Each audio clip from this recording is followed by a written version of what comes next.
All right, hi everyone. Welcome to our cooking class today. Today's class is no cook meal prep. So this is the second of our series of meal prep classes. The first one last month was a week's worth of meal prep. This week we're doing all no cook recipes, and meal prep can save you time and money and stress, but this class in particular can especially save you time since there's actually no cooking involved. And we're going to do 3 different recipes. 2 of them don't even require any power. So we did a class last fall on recipes for disaster preparedness. So if there is a power outage or an earthquake, or if the wildfires are really bad, these are recipes that you can cook. So you can check those out for more no cook recipe ideas. But some of these recipes would actually work well in a disaster scenario too, which hopefully won't happen, but good to be prepared. It's also Zero Waste October, so I wanted to share some zero waste tips, but want to talk a little bit about using energy. So I don't know how many people this applies to, but a few months ago, something changed. We're now from 4 to 9 p.m. When the energy demand is higher, it actually costs us more, I think, if you're a PG&E customer. So that's another reason why you might want to try some of these recipes if you need to cook something at night and don't want to turn on your oven or stove or even microwave. These recipes don't actually involve any cooking. And I remember last summer when the wildfires were really bad, we also had a heat wave and it was really hot and the air quality was really bad. And if you don't have air conditioning, the last thing you want to do is turn on the oven or the stove and heat up your house even more because you can't open the windows. So that's another opportunity to try out some of these no-cook recipes. All right, so while people are still arriving in the chat, you can feel free to share some of your favorite meal prep ideas. But we're going to get started with the vegan egg salad sandwich. This recipe is from a website called It Doesn't Taste Like Chicken. And we are going to use tofu instead of eggs. So since this class is no cook, you don't have to cook tofu. You can actually eat it raw, unlike eggs, which you have to cook in order to make egg salad. It's also really affordable. Tofu is usually, $1 or $2. So this is a really easy salad that you can throw together for dinner, or you can make it ahead of time and save it for lunch. So we're going to use medium firm tofu. I often like to use extra firm for stir fries and other dishes, but in this case, we actually want the tofu to be a little bit softer, so it's sort of egg-like. Okay, so the first thing we're going to do is drain it. I'm just going to pour off the water in the sink. And then, where did I put my towel? We're going to drain it. Just grab a new towel. We're going to drain the tofu. A couple of ways that I like to do it, as opposed to using disposable or paper towels, you can use a regular cloth towel, or actually I'll show you this other way. If I can get my plates out. If you don't have to wash the towel, I'll just stick it between 2 plates. Sorry about that.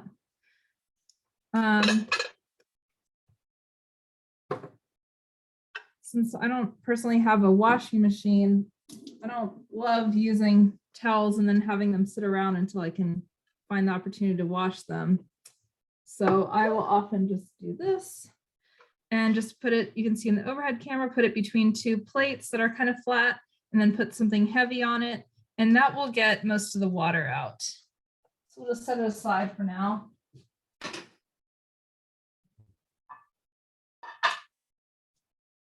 Cast iron skillet is good to put on there because that's nice and heavy. Okay, so we're going to let that sit for a few minutes while we prepare everything else. So I'm just going to prepare it right in the dish that I'm going to store it in. So we're going to use ingredients similar to egg salad.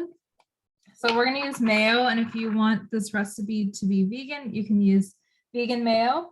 So we're going to use 6 tablespoons, or if it's easier to measure it, there are 4 tablespoons in a 1/4 cup. So you could do a 1/4 cup plus 2 tablespoons to get 6 tablespoons.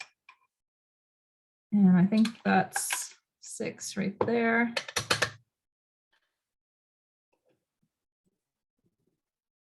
And we're going to use some nutritional yeast, which gives things kind of a cheesy flavor. And I know egg salad isn't typically cheesy, but it makes it a little bit savory and kind of gives it some of that yellow color. And it tastes good and has some B vitamins, so why not? You can omit this if you don't have it though, but it's becoming pretty easy to find at most grocery stores these days. Then we're going to use 2 teaspoons of mustard, yellow mustard. I'm just going to use this Dijon because that's what I happen to have on hand.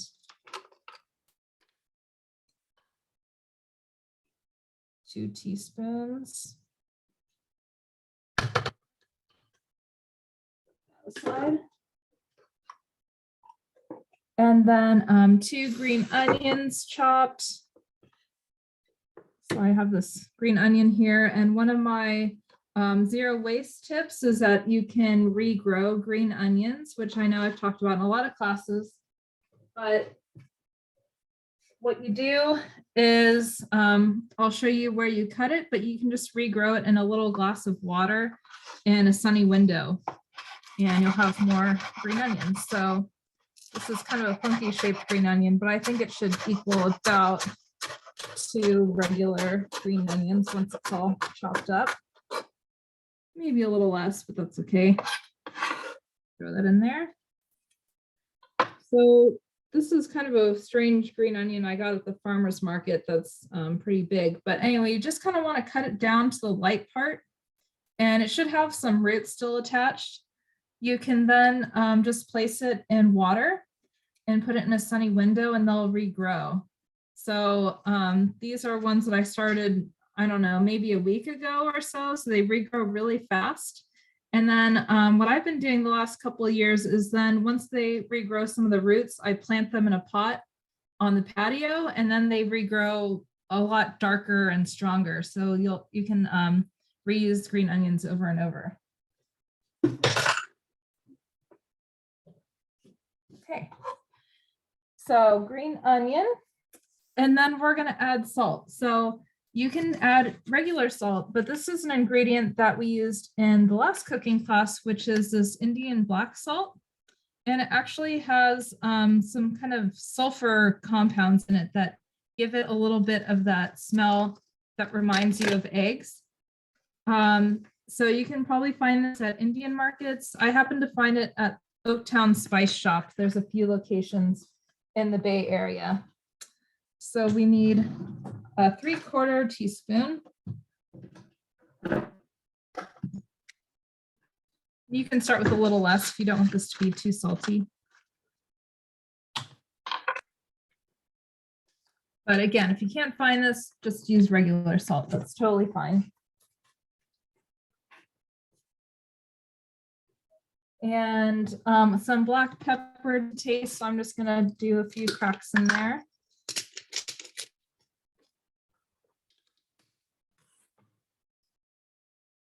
And some turmeric. So turmeric is going to give it kind of that yellow egg color. So I don't think it's added so much for taste, more for color. So you can also leave this out if you don't have it. And then that's pretty much it. Everything else is optional. If you want, you can add fresh or dried dill. I happen to have dried dill because I don't use it fresh very often, so I like to just have it laying around. So you don't want to add too much of the dried herbs because they are so much more concentrated. So I'd maybe throw in half a teaspoon or so. I do like to add some of these extra things for more flavor. So I'll add a few shakes of smoked paprika too. And then let's check on our tofu.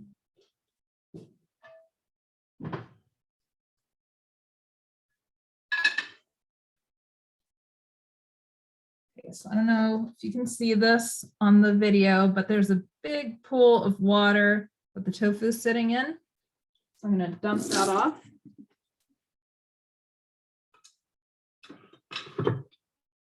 Okay, so I think that did a pretty good job of pressing the tofu. So now we're just going to cut it up. So I'm going to cut it into kind of small cubes. So I'm going to cut it, and it's kind of soft, so it's falling apart. That's okay. Cut it into 3 slices, and then cut it into little strips. And then we'll cut it into little cubes. And yeah, it's totally okay if it sort of falls apart, because it'll actually look kind of funny if everything is a perfect little cube.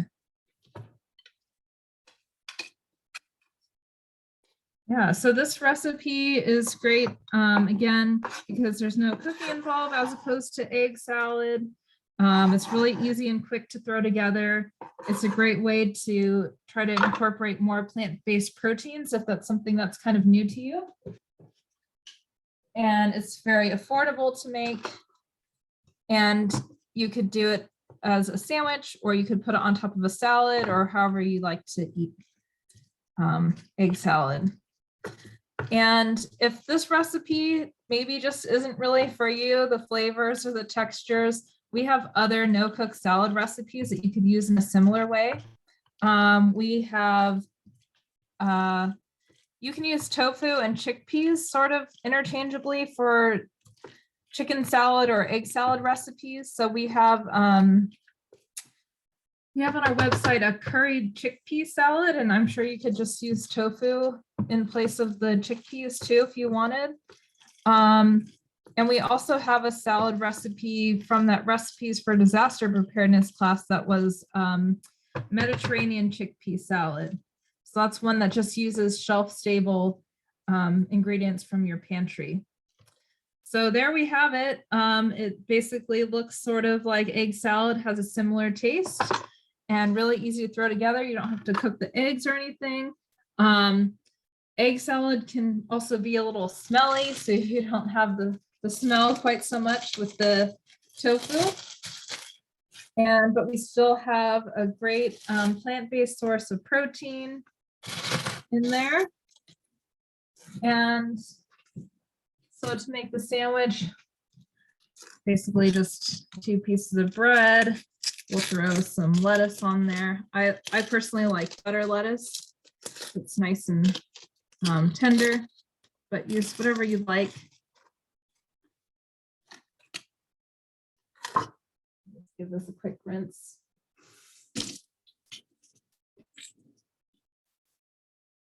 So if you're doing this recipe as meal prep, I'd probably keep these ingredients separate until you're ready to eat them so they don't get soggy. So I'd probably keep the egg salad in a container, and then keep the lettuce and the bread separate. And then when you're ready to eat it, like right before lunch, then just throw it together. Okay, so something like that.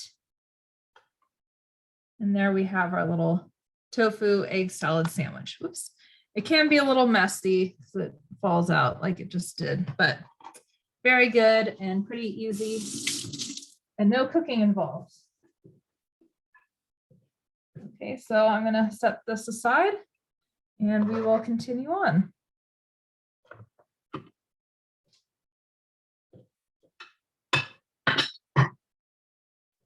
All right, so the next thing that we're going to do is actually a snack. So we are going to make little oatmeal raisin balls or bars. You can kind of shape them however you'd like. And this just has 5 ingredients.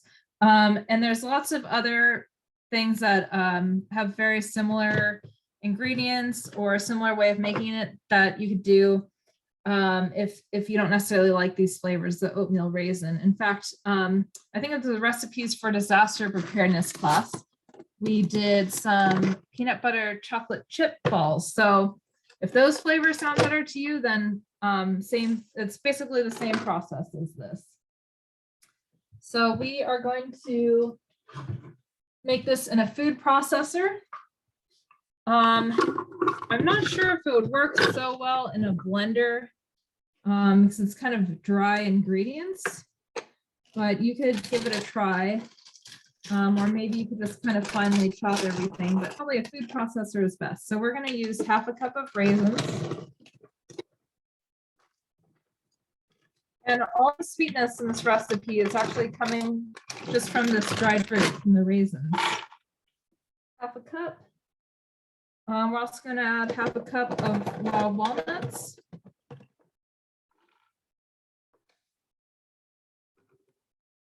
And then 6 tablespoons of quick oats, which again is 4 tablespoons or a quarter cup. So you can just do a quarter cup plus 2 tablespoons. So I'm just going to do 1.5 quarter cups, kind of eyeball it. And then we're going to add a little bit of vanilla extract, just a quarter teaspoon. I'm just going to pour a little bit in there. And a little touch of salt, just basically a pinch of salt.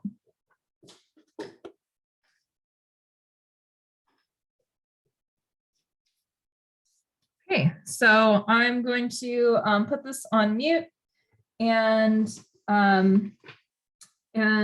puree it. So I just want to get it to the point where it kind of sticks together. And if it's too dry, like if your raisins are maybe a little bit older and drier, you might have to add just a little bit of water to get it to the right consistency. So while I put it on mute, my question, you can share your answer in the chat, is have you made other snack or granola bars from scratch? Or what are your favorite no-cook snacks? So while I puree it, you can feel free to answer that in the chat.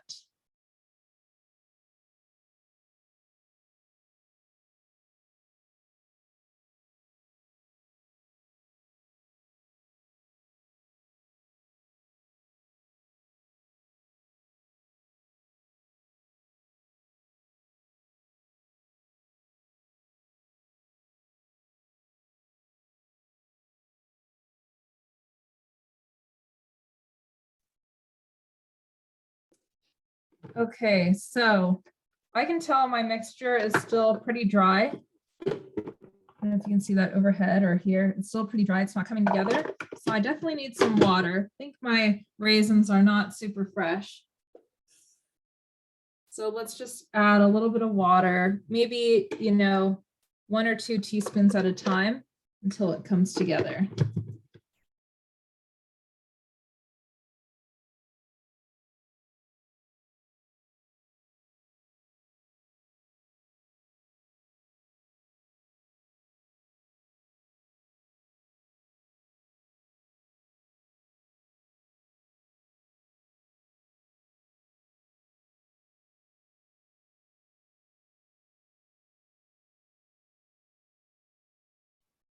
Okay, so it should start to form a ball and should kind of go around the food processor, sticking together more and more.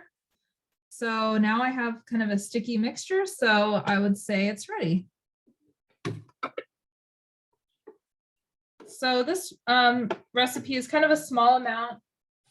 It just makes about 3 bars or 9 balls. So you can either shape it into bars, because they're meant to be sort of like layer bars, or I like to just shape it into little balls. And then you can keep these in your refrigerator for, I think, about a week or so. I haven't tried freezing them, but the website that this recipe from is called Chocolate Covered Katie. And it says that they do freeze. So I don't see why these wouldn't freeze well, just oats and nuts and raisins, basically.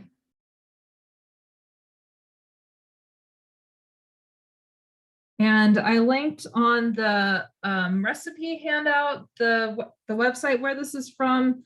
They have a bunch of other similar recipes using different flavors. So feel free to try some other flavors if you prefer. Okay, so it should make, I think, about 10 balls. I made them a little large. You can make them really whatever size you want. So looks like I'm only going to have about 8, but that's totally fine. So there you have a little quick snack that has protein and fiber and some healthy fats, all kinds of stuff. Really simple, just made with a few ingredients. Okay, so we'll set this all aside. Hi, Kim, it's Nicole. There was a question earlier. Can this recipe be done without a food processor? Yeah, like I mentioned, it's probably a little tricky. Sometimes you can use a blender instead of a food processor, but when it's kind of a dry ingredients going in there, I'm not sure if it will really get everything fine enough. Probably if you have a really high-speed blender, I imagine it would work, but a food processor is probably best. You could possibly try chopping everything up, but I think you have to really puree the raisins to get it to stick together.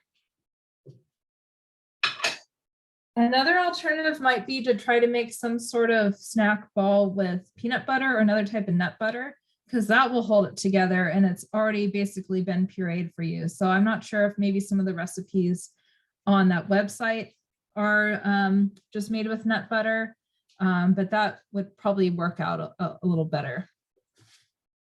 All right, so we are going to move on to our last recipe.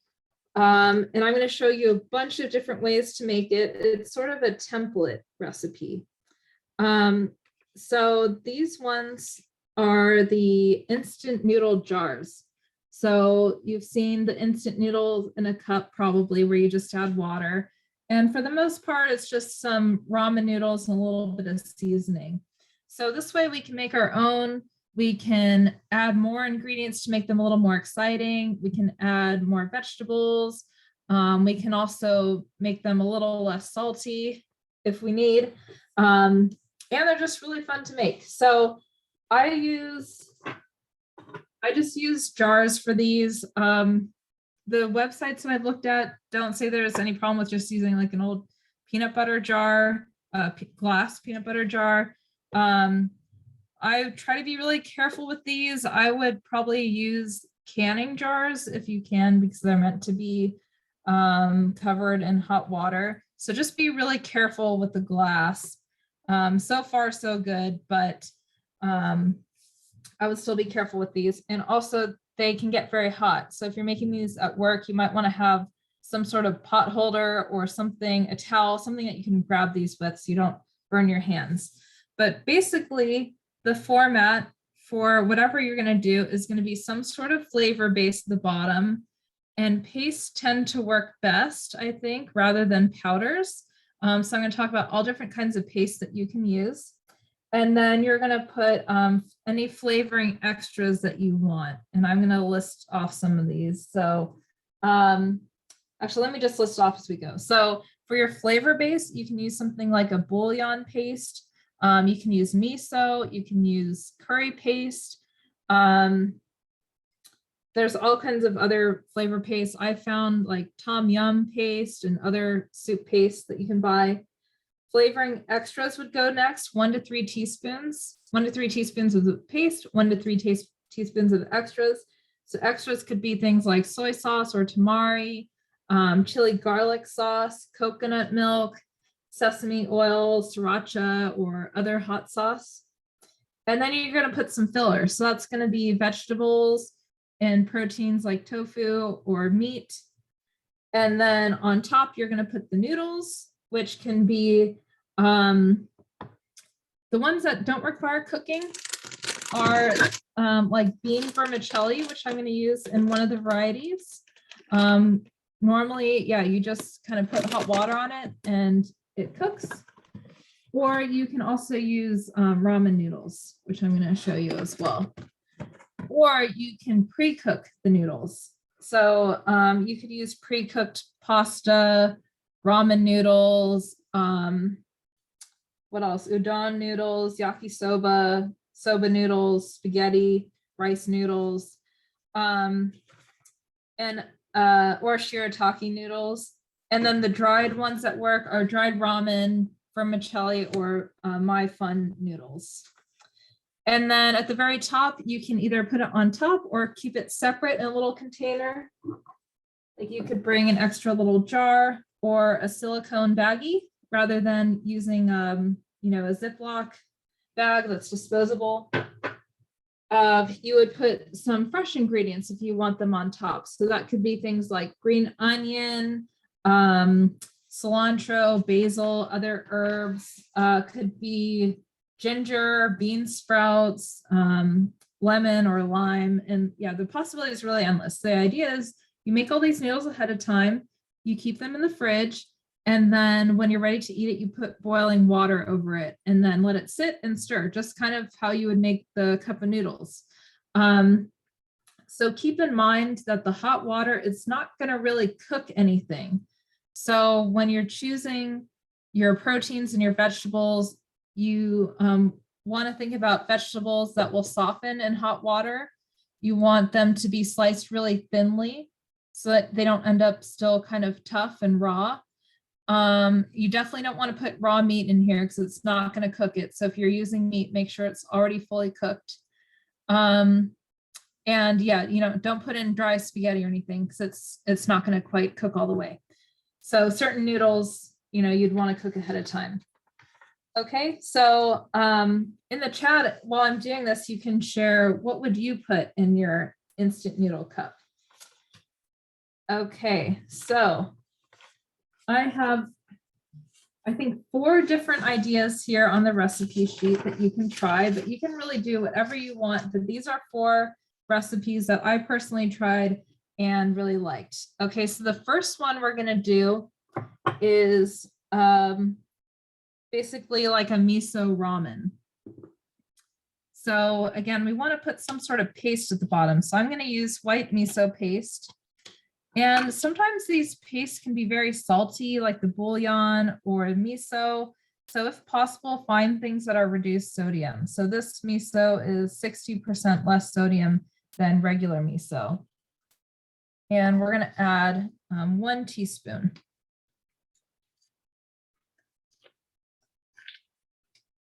And I'm going to get a spoon too. And if possible, you want to spread the paste around at the bottom. So that will just help it dissolve. Otherwise, you know, you might end up with a big clump at the bottom. And then as opposed to broth, we're going to add some better than bouillon paste.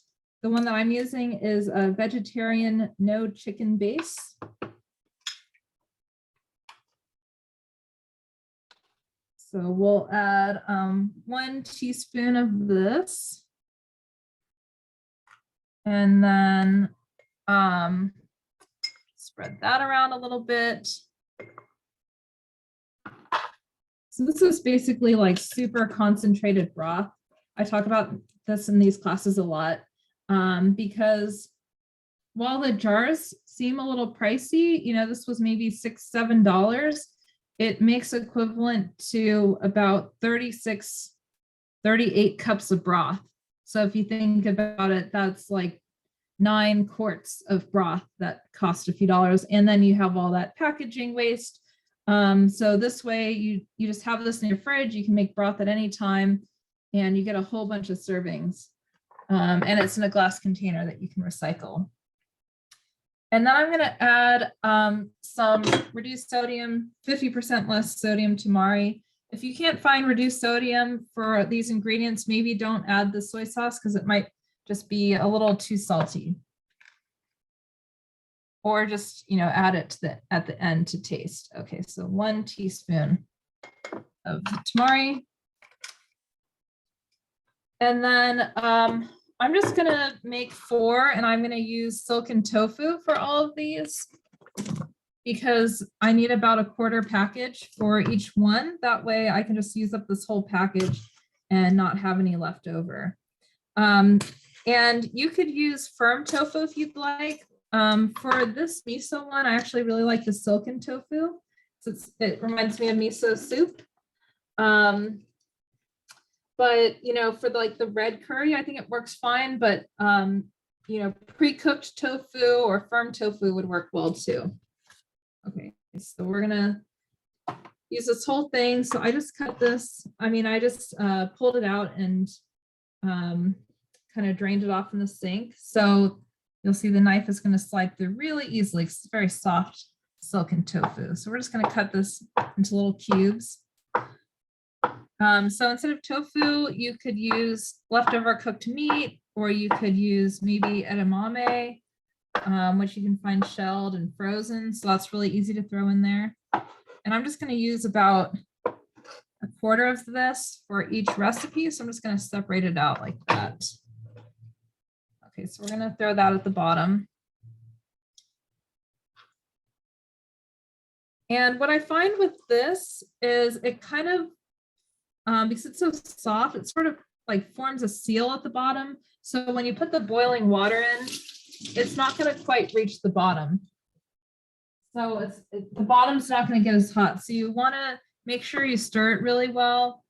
And if you find that your soup isn't getting quite hot enough, then what I do is I pour the hot water in here, cover it, let it sit for 4 minutes or so, but then I pour it carefully into a microwave safe bowl and then cover that, maybe heat it up for an extra minute or two just to get it nice and hot.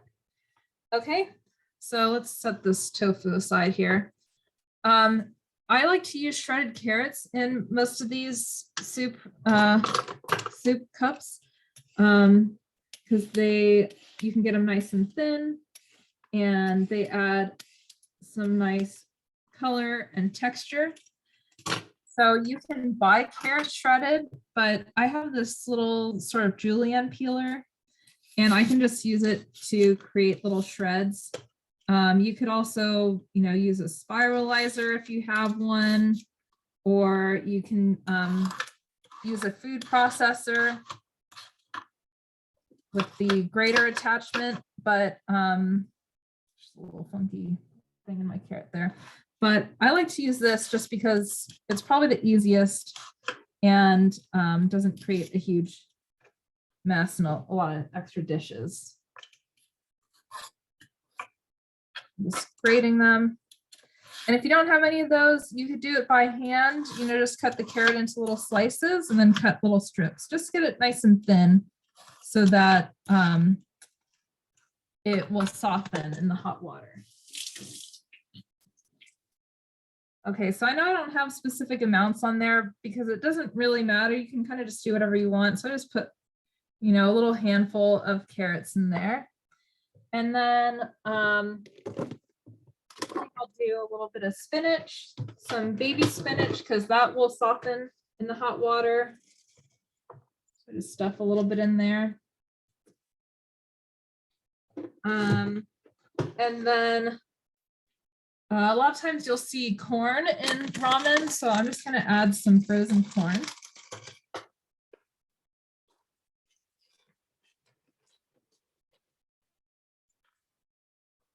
Yeah, just throw it in there however much you want.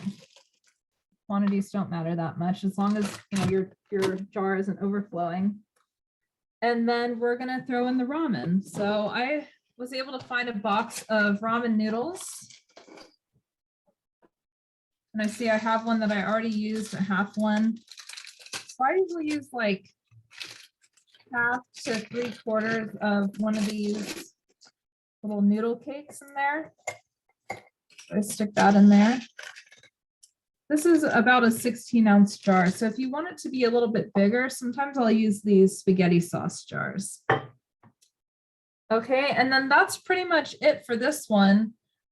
So for the toppings that I might set aside, I would probably do some sliced green onion. Sometimes I throw in a couple of these seaweed strips. So those I could just throw in right now. That gives a little extra flavor. Just stick them right in there. And then on the top, let's see, I have so many different toppings here to find everything. I might put a little bit of this mixture that's seaweed and sesame seeds. It's called furikake. And I would just sprinkle that on at the end. So you can put it in a little baggie if you want. So that's one right there. That's kind of a basic version.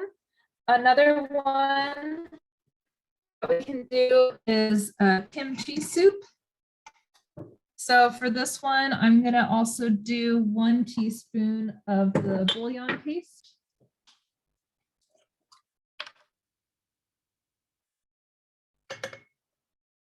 Plop that down at the bottom. And then we're gonna just add some kimchi. And again, you can kind of just use however much you want. So I'm using a Napa cabbage kimchi, which is my favorite kind. So I'm probably gonna add maybe about half a cup, 1/3 or half a cup. And then if you want, I'm sorry, I think I spelled it wrong on the recipe sheet, but this goju jaro is Korean chili flakes. So if you like it spicy and want to have a little bit of a stronger flavor, you can throw some of that in there. This is what I use to make a soft tofu stew. So that'll kind of dissolve. And then I'm also going to add the tofu. So let's add about 1/4 of our tofu in there. This one is sort of like a soft tofu kimchi stew. And then mushrooms are really great in any of these because they'll soften, especially shiitake mushrooms. So again, you just want to slice them really thin. You can also use dried mushrooms like dried shiitake, but I find that their texture isn't quite as nice when they're rehydrated. I think they're good for adding flavor to broths and stuff, but I don't love the texture once they're dried and rehydrated quite as much. So I prefer to use fresh personally. So just slice them nice and thin. I usually do about 2 to 3 mushrooms per jar, but I cut 4. So you know what? I'm just going to throw them all in there.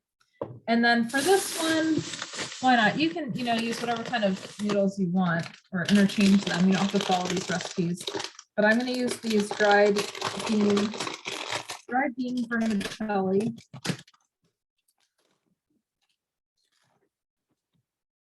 I want to show you this because I got this big package of it and it's a little bit hard to separate. They come in these nice little chunks like this, which is great. But what I found is that this is too much for a jar. It just absorbs all the water. So it's not even a soup anymore. So it's a little bit tricky. What I do, I tried cutting through it and it just won't cut. So I kind of just separate it out by hand.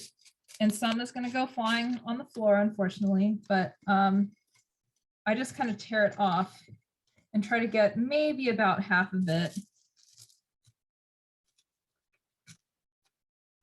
And then, yeah, a good topping for this one is the green onion, which you can just stick it on the top of the jar, or you can keep it separate and add it right when you're ready to cook it. So I just try to throw the lid on there, and cram it down. And then there you have another one. We have our kimchi noodles.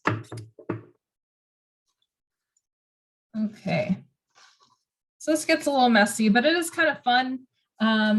You can make all these different flavors, or you can make 4 or 5 of the same flavor and stick them in your fridge, and then you just kind of grab one in the morning, or you can say, oh, which flavor do I feel like having today? So it's nice to have a little bit of variety. Okay, let's see if we can at least do one more.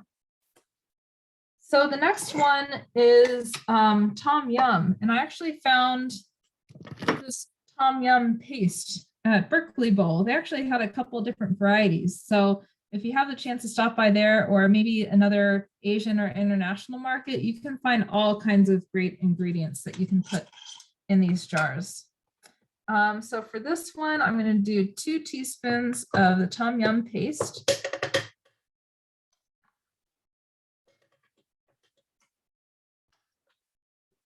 And this is pretty flavorful, so I wouldn't add any bouillon paste. I don't think you're going to need it.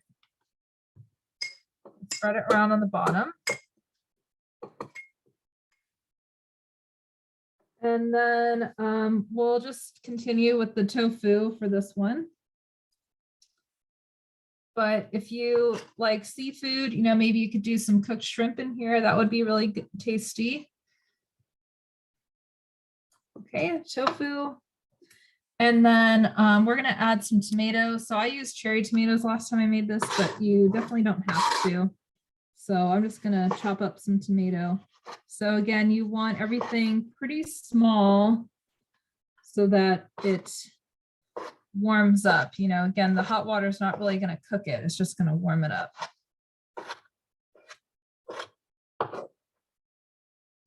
That's probably enough tomato. And then again, we can add the thinly sliced shiitake mushrooms and some shredded carrots. So let's just throw some of those in there. I know my cutting board is a disaster right now, but if you have a little more space, you can do this a little neater than I am right now. Okay, so how about 3 mushrooms? 3 shiitake mushrooms. And how about a little bit of baby spinach?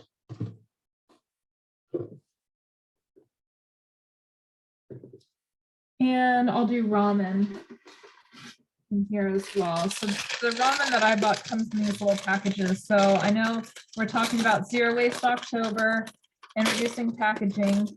This is the only way I could find them, but an alternative that unfortunately is not quite no cook is just using some pasta. You can buy pasta in bulk or maybe other types of noodles in bulk. Or I've even seen some spaghetti that comes in a cardboard box and the little window is actually made out of a compostable material. So you pull that off and compost it and then you recycle the box. So there's other ways to do this that may involve a little bit of cooking, but a little less packaging. So for the fresh topping for this one, I think I'm going to do a lime wedge. So I'm just going to go ahead and stick a quarter of a lime right on top there, and I'll just be sure to take it out when I'm ready to cook this. All right, we have a few minutes left, so let's go ahead and do the 4th one. The last one is going to be a Thai red curry soup. So I'm going to use 2 teaspoons of a red curry paste, which can be very spicy. I think it varies by brand. So if you don't like things that are spicy, maybe try another type of curry paste that's less hot. I tried this initially with just 1 teaspoon of the curry paste, and I think it just wasn't quite flavorful enough. So yeah, maybe if you don't like it as hot, try a milder, if you can find it, check the label, but like a yellow or green curry paste. Or if you feel so inclined, you can even make your own curry paste. Okay, so 2 teaspoons of that. We're going to add 1 teaspoon of the bouillon paste.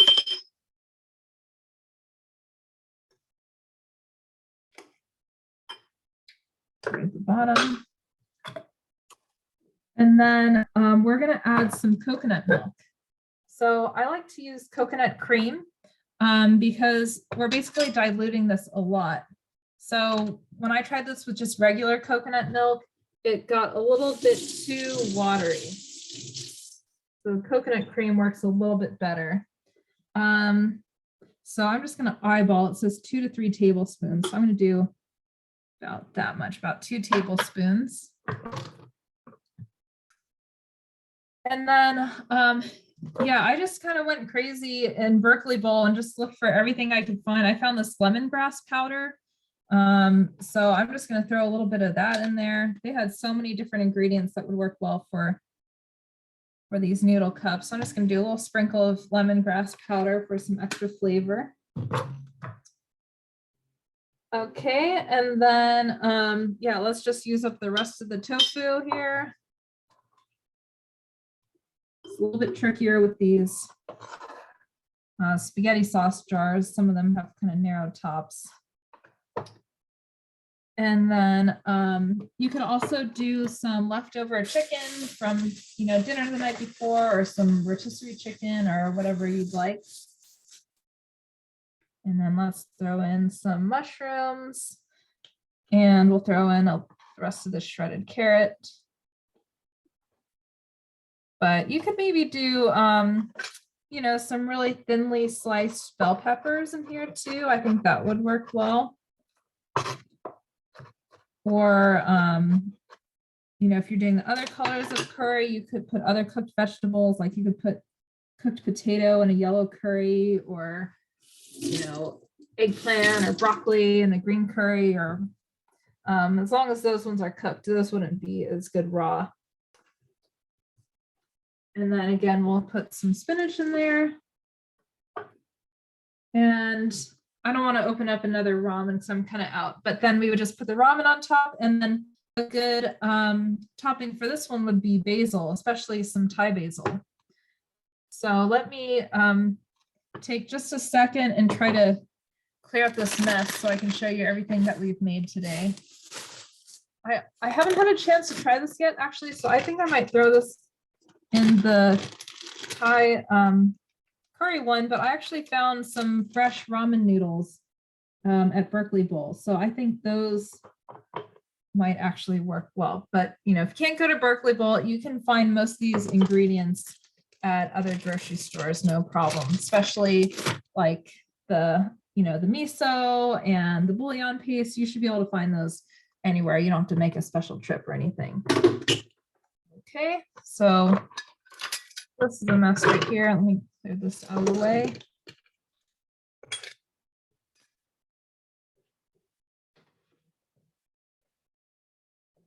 So now we have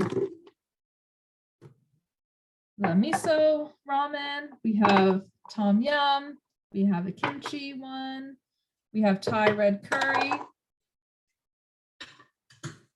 We've got an egg salad sandwich, and we've got our little snack or dessert there with our oatmeal raisin cookie balls. So that's everything, no cooking involved.